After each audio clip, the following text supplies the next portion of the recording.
For every opinion or belief someone may hold, there will be another party who just as strongly oppose that idea.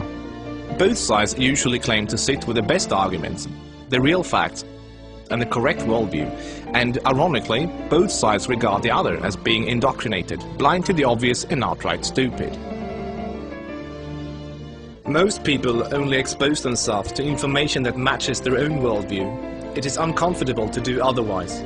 Still, we would like to give you some surprising information about Islam. We also urge you to look further than only mainstream media, and if you can find the time for it, read the Quran yourself. To get you started, we'd like to present you 3 things you probably did not know about Islam. 1. Islam has not been hijacked. That Islam has been hijacked is what non-Muslims naturally assume, because they assume all religions are the same.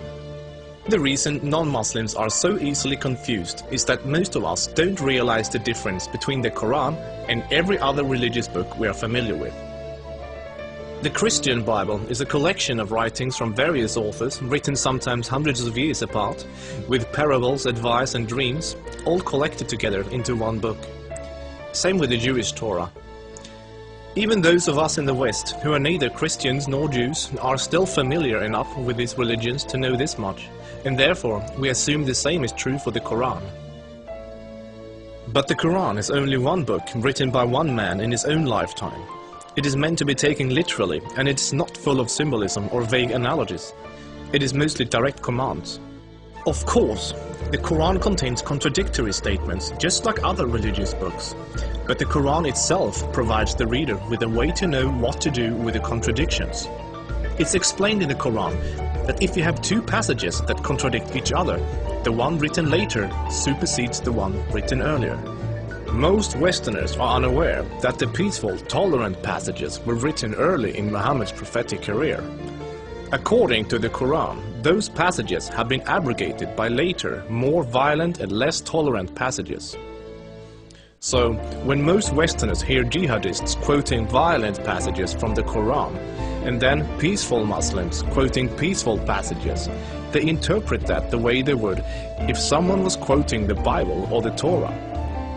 They think to themselves, oh, there must be many different and contradictory passages, like there are in other religious books, so Muslims can pick and choose what they like and justify whatever actions they want to take. But the Quran is nothing like that.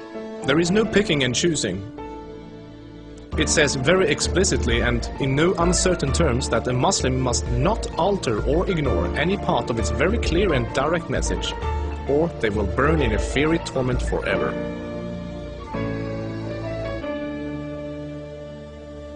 2. Striving to institute worldwide Sharia law is a religious duty. Many people don't realize how politically oriented Islam is at its core. In fact, Islam is less of a religion than it is a religious ideology. It includes a mandatory and highly specific legal and political plan for the whole society, Sharia. There is no separation between the religious and the political in Islam. Rather, Islam and Sharia constitute a totalitarian means of ordering society at every level, including ritual worship, transactions and contracts, morals and manners, beliefs and punishments. In the Quran, Allah makes it clear that man-made governments, such as a democracy, and free speech, such as criticizing the Quran, are abominations and must be eliminated. The modern expression creeping Sharia is used to describe the slow, deliberate and methodical advance of Islamic law in non-Muslim countries.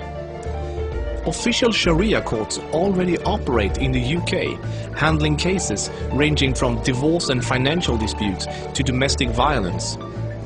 Attempts to introduce Sharia in the legal system in Germany, Sweden and other European countries are ongoing.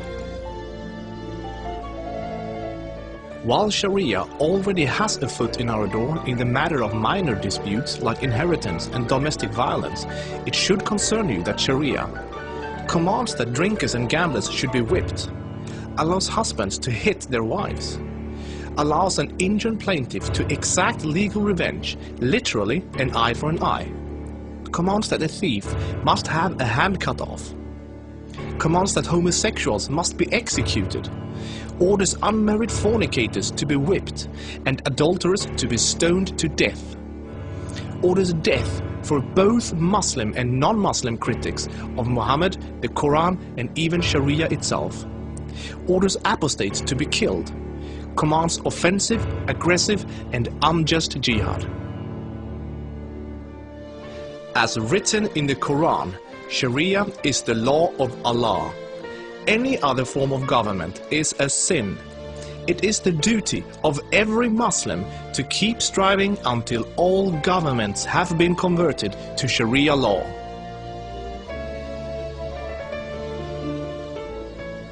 Three, Muslims are allowed to deceive non-Muslims if it helps Islam. For non-Muslims, this principle, called Taqiyya, is another surprising concept of Islam. While most other religions speak highly of truthfulness, the Quran instructs Muslims to lie to non-Muslims about their beliefs and their political ambitions to protect and spread Islam. There are many examples of today's Islamic leaders saying one thing in English for the Western press and then saying something entirely different to their own followers in Arabic a few days later.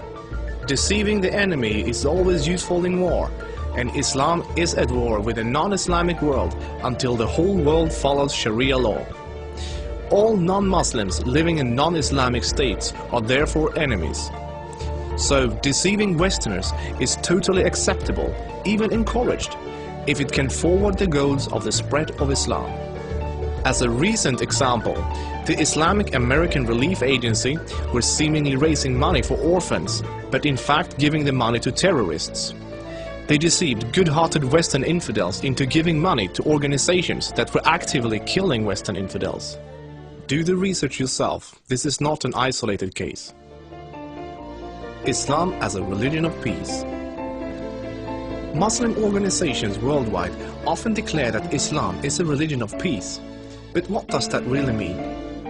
It seems easy for a Muslim to quote a peaceful verse from the early parts of the Quran, while, by following the principle of Taqiyya, neglecting to mention the fact that it has been officially abrogated by later, more violent verses.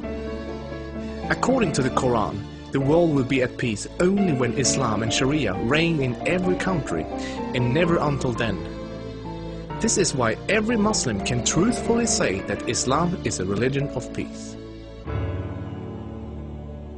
If any of these points took you by surprise, then there is surely much more you still don't know. This subject will affect you in the near future, so take the chance to inform yourself now before it does.